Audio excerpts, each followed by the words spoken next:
something special. Yeah, no, I do think it's natural when everything changes around you that you try to keep something similar, and that being the champions makes a lot of sense to me. Like as a pro player, you can't expect to switch out every gear and expect the same machine. Like you have to keep something similar so you can slowly adapt, and I think that makes a lot of sense why people still play the same champions. Mirror coming in, a fresh face. He doesn't have anything established, so that's why we get the chance for these rookies to see them actually bring in some new stuff. So I'm really excited, as I said a million times already. Yeah, you did, but hopefully like now we just don't get like a Renata and R5 or like, I mean, can't they're actually not that excited. But let's see. I hope he doesn't disappoint. No, I have eyes on you, Mirwin. No. Okay, let's see indeed. I wonder how much of a question mark it is going to be for these teams. Usually, Broxon, when you come into day one of the split, do you have like, usually, of course it depends on the team, but is it, okay, we have these picks that we're gonna stick to, most likely if they don't get banned out, or the general plan? Usually, there's like a list of, let's say, 5-ish champions each player knows that there's a very high chance they're going to be playing at game day. Sometimes if you have newer players, rookies, which obviously there's a lot of, that list might be a bit smaller because it's really all about comfort. Like they're all going to be out of their element. There's going to be a lot of thoughts in the back of their minds, things that can distract them, so just get them as comfortable as possible, get them ready, try to set them up for success, and we'll see exactly how Mad Lions decide to do it, because we have seen slightly different draft approaches today from the different teams. That we have. And we're in draft, how exciting. We see a Neeko man coming out, which is like the best supporting mid laner in a way, that it will always push the waves, and always be able to move with his jungler to whatever skirmish happening. So they don't want junkers and perks to work as that good old duo that they have in the past.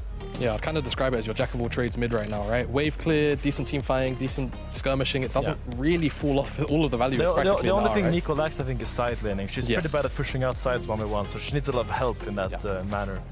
But we do see Tristana and Ashe bans, which have been a bit unusual today. Usually we do see the LeBlanc and Rumble bans coming out initially, and Nocturne as well been very heavily banned.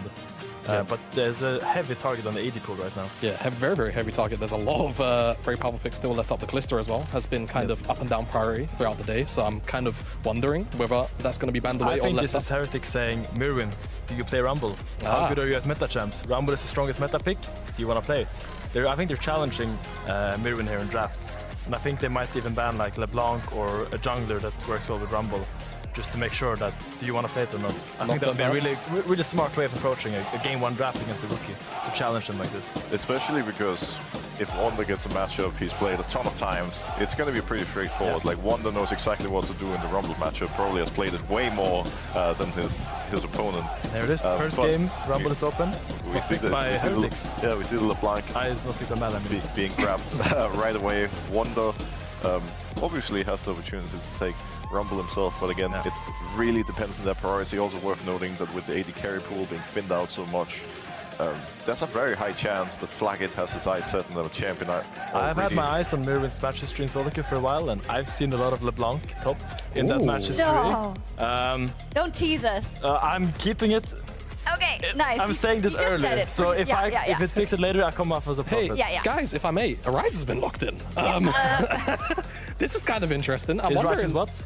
Ryze has been locked in. Yeah, his perks Ryze is what? Ryze is the dearest word. No. That's an old He gets a new chance now, actually. Yeah, he does. So, well, we wait for what they pick alongside the Ryze. But I want to know why Jamala's so happy that so Ryze, for one, is answer, I think, into both the LeBlanc, and if Merrin does eventually land on the Rumble, I think it's going to end up being pretty good into both. And they also got the Lucian, so that was what that second lock-in is. So there's a lot of flexibility between the R1 and R2 of Heretics. Aphelios, super strong, and there's not really been too many support picks banned out. So I feel for Mad Lions, they've got quite a few options still left up and available if they want to go towards the jungle, if they want something like Nocturne, or if they want to pick up the support duo.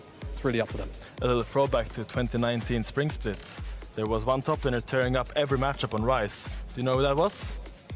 Wonder. I remember scrimming against, this was just when I joined LEC, and I was scrimming against Wonder Ryze, and I got a complete reality check. I never saw the champion played like that. I couldn't breathe under my tower every single time I played against him. And I would love to see Wonder play the champion again, because it's such a throwback to the old days of old G2. Is he going to get his wish, Broxon? Well, I think there's, at the very least, a very high chance that Heretics is going to keep the Ryze until the very end of draft, similar to what Matt is doing with the LeBlanc. They don't want to give up any information early, and Heretics, still have a lot of jungle options available for. Okay, Finn, let me throw something at you. Would Mervin be the kind of guy to play LeBlanc top? Yes, definitely. He just said this. Oh, he did? Okay. Yeah. Then I'm dead. My bad. So, yeah. He definitely is looking for it. Yeah, I okay. can promise you that. Yeah. He wants to, but if it Yeah. will work, who knows? The thing with LeBlanc top is she has very few bad matchups, but she's not a bad champion per se, but she doesn't offer that much unless she's very far ahead of the curve. Yeah. So when you play LeBlanc top, you have a responsibility to get ahead. You can't just sit there and play LeBlanc top and just wait for the game to kind of happen like you can in the tank, for example. You really need to take initiative and make sure things are happening around you. Let's see. I want to see it, and it will be one hell of a statement to make in your first game. Definitely. So Heretics ban and use the normal engage supports here that pairs well with Aphelios. We might see a Rel ban. Oh, we do see the Rumble ban coming out after all. Which makes sense because the build you go recently on LeBlanc is actually AD. So you actually want an AP top when you play AD LeBlanc, which Rumble obviously pairs well with. I wonder what options are still available for Mervin in the AP department if the LeBlanc doesn't go towards him. We got another blank lock-in. We'll get the answer very soon. It's Vi. Okay, so engage locked in for Heretics, so they're not kind of just locked into hoping that Nami wave hits or looking for weird flanks with perks, or well, not perks ults, Ryze ults. Don't know where the Ryze is right now. And yeah, Renata, if this goes through, it's just kind of a very strong, stable 2v2 in the bottom lane, which you should be able to rely on once you start bringing your jungle presence down there.